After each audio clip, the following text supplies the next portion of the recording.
तो hello everyone, welcome back to Om Prakash education. तो पिलामाने ओम प्रकाश एजुकेशन को स्वागत करुच्ची। आज आम डिस्कसन करिया सप्तम श्रेणी साहित्य बही, नुआ साहित्य बही साहित्य सुमन जो क्लास 7 बा सप्तम श्रेणी ओडिशा पिला मानकर नुआ साहित्य बही साहित्य सुमनर चतुर्थ पाठ आज आम पढ़िया कौन पानी रे पानी। पानी रे पानी गोटे बढ़िया प्रबंध पिलामाने क्लियर कट संपूर्ण भाव में बुझा जाब। वीडियो को आरंभ करिया पूर्व कही रखुची वीडियो को शेष पर्यंत देखिब, अधारू स्किप करके जीव नहीं किछि बुझी पारिबो नहीं। बुझिपाइल ना बुझिपाइलनी तो चलतु डेरी नक डिस्कसन करवा। पानी रे पानी थरे देखिले पिलाने सबुदिन पाई मन रही जिवो। आमर एही पानी केउठु आसुची पुणी केउ आड़े चली जाउची। आम्भे माने ए विषय रे केबे भाबिचु कि खाली भाबिले हेबो नहीं, बरम एही विषय रे पढ़िबा आम पाई जरूरी अटे। भूगोल पाठ पढ़िला बेले आमको जलचक्र विषय रे कुहा जाइछि। जेतेले आमे भूगोल पढ़ुचे जियोग्राफी पढ़ुचे आमको कोन कुहाइछि जलचक्र। जलचक्र माने कोन पिला माने तमे मन रखिथाओ भाबिथाओ। खरा दिन सूर्यंकर किरण रे पानी गुडी को सब कोन होछि बाष्पीभवन होई जाय कि वायुमंडल को पळौछि भूपृष्ठ को, भूपृष्ठ रु ऊपर को पळौछि। तापरे कोन होछि वर्षा दिने वर्षा आकार रे वर्षा दिने कोन होछि पुणी पानी झरुछि। देख एटा खरा दिन सब ऊपर को जाउछि, वर्षा दिने पुणी पानी होउछि। आमको जलचक्र विषय रे कुहा जाइथिला। एहाकू पढ़िया परे आम मन मध्यरे एक सुंदर चित्र आंकी हो जाउछि।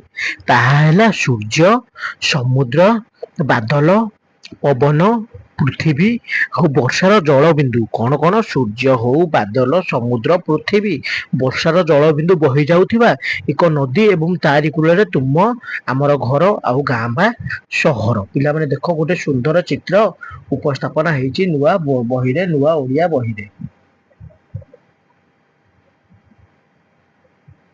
अन्य पक्षरे यह नदी निजर उभय पटु पानी नहीं समुद्र रे मिशिबार चित्र मध्य देखा जाउची। सही चित्र मध्य किछि कूलर दृश्य मध्य रहिछि।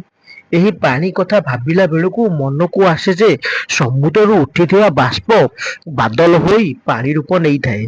ताहा पुणी वर्षा रूपे भूपृष्ठ तथा समुद्र रे मिशी जाई थाए। जलर एही घूर्णन प्रक्रिया को एकु कोन कहिया जल चक्र कहिबा बा वाटर साइकिल ताऊ कहिया। जल चक्र जल साइकिल भलिया घूर्णन करे बोली ताऊ कोन कहिया वाटर साइकिल बा जल चक्र। तापरे कोन दिया है ए तो गला जलचक्र बही पाठ कथा। हेले आम समस्तंकर घरे स्कूल रे कार्यालय रे माने कार्यालय माने कोन ऑफिस रे कारखाना मानकरे ओ जमीबाड़ी मानकरे पानीर किछि अद्भुत प्रकार घूर्णन चित्र आम आखि आगू माड़ी आसे। पानी पाइप तो सबु बेले पानी आसु नाही, ताकू खोलिब तो सेथुरो पानी बदल रे खाली सु सु शब्द बाहरिबार लागिथबो। तबे पिला माने जानिथबो पानी आसिया पूर्वरु तबे 5 मिनिट पूर्वरु पानी पाइप को लक्ष्य करियो सु सु सब पवन बा एयर साउंड हेतेले आसुथबो। पानी जदि आसीबो ता पुनी असमय रे केतेबेले राति रे तो आउ केतेबेले बड़ी भोर रु। एई पानी पई आम आखि रे निद नाही। पानी आसिला तो बाल्टी बासन माटिया आदि रे भरिबा आमर प्रथम काम बोली समस्ते भाबी नै थाउ। समस्त मम्मी मैंने समस्त माँ मैंने यही सब कम करती। पानी को सब अधिक भल पाती। केउटी केउटी निज भितर झगड़ा होता है। पिला माने देखियो गोटे पाइप रु जदि अधिका स्त्री लोक बा अधिक महिला माने पानी नौथेबे किछि समय पर देखियो सेई जगह झगड़ा हो जाओ, आगो मु नेबी आगो सीए नबो, ताको भितर झगड़ा हो जाए। प्रतिदिन यही कली झगड़ा रक्षा पाइबा केतक घर लोके सही पाइप रे मोटर लगे दे थांती। पिला देखियो आउ केते घर लोके कोन करथले मोटर सिस्टम कर दे थांती। या द्वारा अन्य घरर पानी टाणी होई जनकर घर को चली आसी जाए। तमे भल भाबरे जानिथबो या द्वारा अन्यर अधिकार छड़ाई नेला परि बोध हुए। जनकर एमिति अनीति काम को देखि अन्य केतक घरर लोके मध्य ताहा करायको आगे आसंती। फल रे पानीर मात्रा कमी जाई थाए।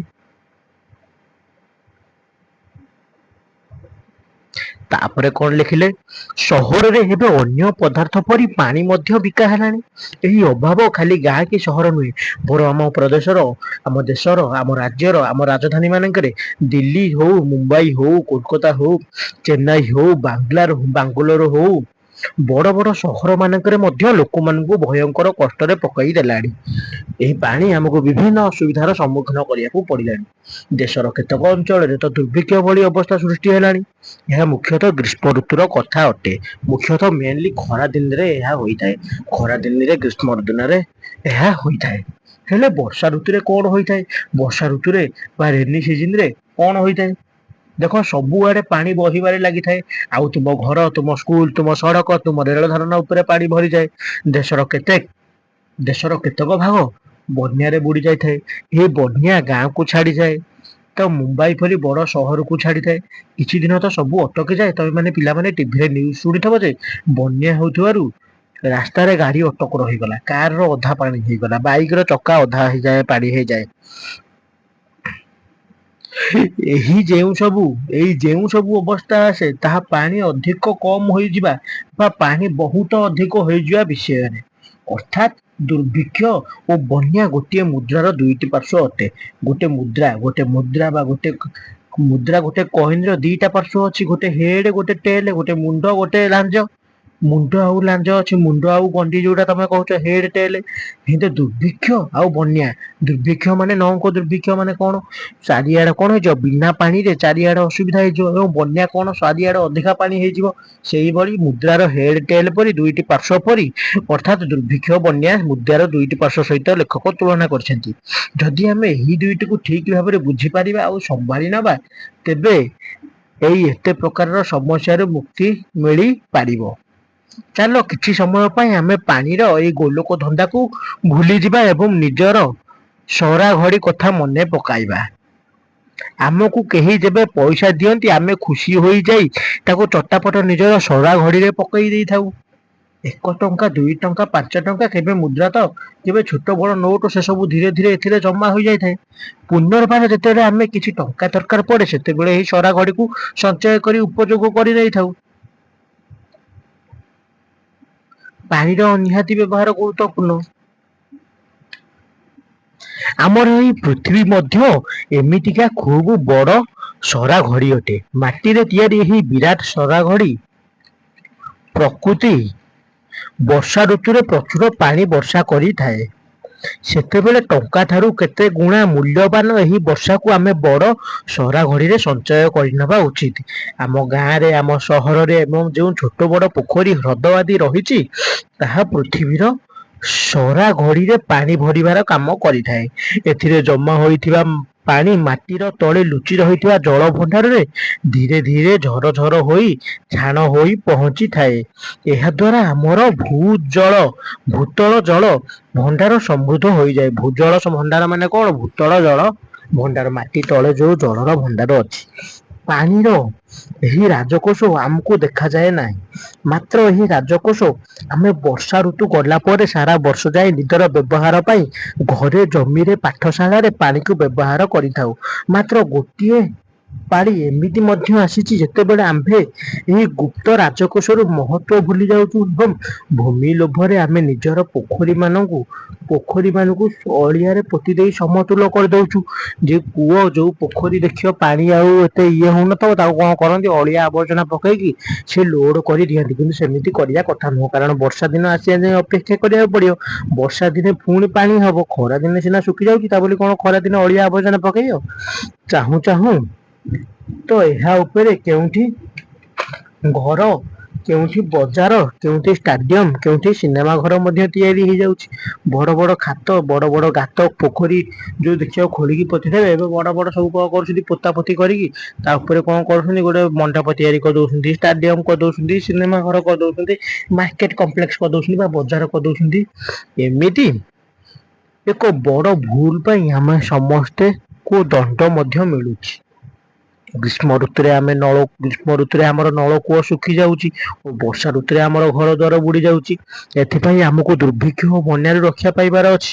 ତେବେ ନିଜର ଆଖପାଖରେ ଥିବା ଜଳସ୍ରୋତ, ପୋଖରୀ ଓ ନଦୀ ମାନଙ୍କର ରକ୍ଷଣାବେକ୍ଷଣା ଭଲ ଭାବରେ କରିବାକୁ ହବ। ପିଲାମାନେ ଜଳ ସଂରକ୍ଷଣ କରିବାକୁ ହବ। ସେଥିପାଇଁ ଗଭର୍ଣମେଣ୍ଟ ରୁ ପ୍ରୋଜେକ୍ଟ ଆଉଛି, ରେନ ୱାଟର କଲେକ୍ସନ, ବର୍ଷା ଜଳ ସଂରକ୍ଷଣ ବା ଖାଲି ଜଳ ସଂରକ୍ଷଣ ପ୍ରୋଜେକ୍ଟ ତମେ ମାନେ କରିକି ନେଇଥାଅ। ଜଳଚକ୍ର କଥା ଆମେ ଠିକ ଭାବରେ ବୁଝି ପାରିଲେ ଯେତେବେଳେ ବର୍ଷା ହେଉଛି ସେତେବେଳେ ତାକୁ ସଂରକ୍ଷଣ କରିବା ଉଚିତ। କହୁଥିଲି ଏଇନାକେ ରେନ୍ ୱାଟର କଲେକ୍ସନ କଥା। ନିଜର ଭୂ ଜଳ ଭଣ୍ଡାର ସୁରକ୍ଷିତ କରିବା ଉଚିତ, ନିଜର ସରା ଘଡ଼ିକୁ ଭରି ରଖିବା ଉଚିତ। ତାହେଲେ ଆମକୁ ଦରକାର ବେଳେ ପାଣିର ଅଭାବ ପଡ଼ିବ ନାହିଁ।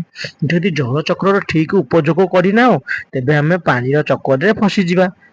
ମୂଳ ହିନ୍ଦୀ ଅନୁପମ ମିଶ୍ର ଲେଖିଛନ୍ତି। ଲେଖକ ପରିଚୟ। ଅନୁପମ ମିଶ୍ରଙ୍କ ବିଷୟରେ ପିଲାମାନେ, ଅନୁପମ ମିଶ୍ର ଆମର 1948ରେ ଜନ୍ମଗ୍ରହଣ କରିଥିଲେ। 2016ରେ ସେ ମୃତ୍ୟୁବରଣ କରିଥିଲେ।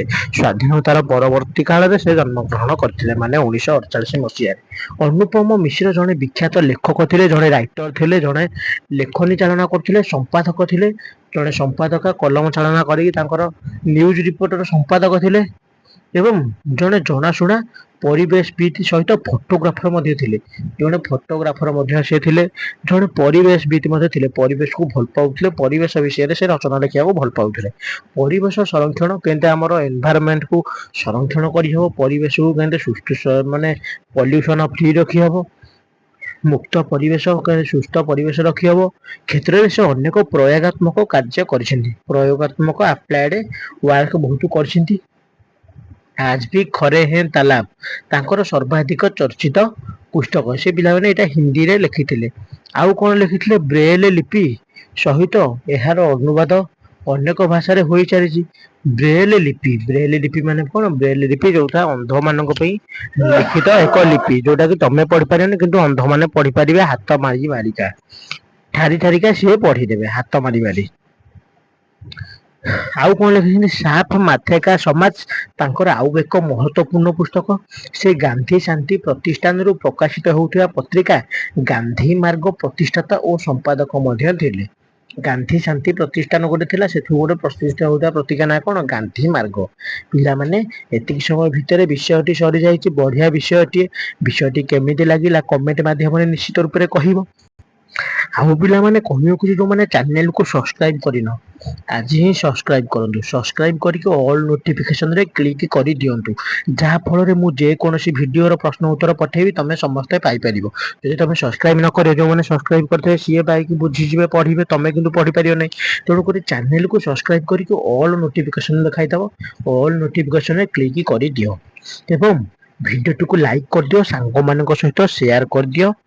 ବୁଝିପାରିଲ ନା ବୁଝିପାରିଲନି? ଲାଇକ୍ କରିଦବ, ସାଙ୍ଗମାନଙ୍କ ସହିତ ସେୟାର କରିଦବ। ପିଲାମାନେ ରହିଲି, ଦେଖାହବା ଆଉ ଗୋଟେ ଭିଡିଓରେ। ଆଉ ଗୋଟେ ଭିଡିଓରେ କଣ ନେଇକି ଆସିବି? ଏଇ ବିଷୟର ଅଭ୍ୟାସଟି ବା ପାଠରୁ ବା ଆଲୋଚନା ମୁଁ ଯାହା ବୁଝିଲି ମାନେ ଅଭ୍ୟାସଟି ସମ୍ପୂର୍ଣ୍ଣ ରୂପରେ ନେଇକି ଆସିବି। ପିଲାମାନେ ଭିଡିଓଟିକୁ ଶେଷ ପର୍ଯ୍ୟନ୍ତ ଦେଖିଥିବାରୁ ଅଶେଷ ଅଶେଷ ଧନ୍ୟବାଦ କହି ରଖୁଛି। ପିଲାମାନେ ସପ୍ତମ କ୍ଲାସର ଅନ୍ୟ ବହିର, ଏଇ ବହିର ଅନ୍ୟ ସବୁ ଅଭ୍ୟାସଗତ ଭିଡିଓ ଡିସ୍କସନ ହେଇଛି। ତମେ ଯଦି ଦେଖିନ, ଯାଇକି ଚ୍ୟାନେଲକୁ ସବସ୍କ୍ରାଇବ କରିକି ଯାଇକି ଫ୍ରି ଅଫ କଷ୍ଟରେ ଦେଖିପାରିବ। ତ ଥ୍ୟାଙ୍କ ୟୁ ପିଲାମାନେ।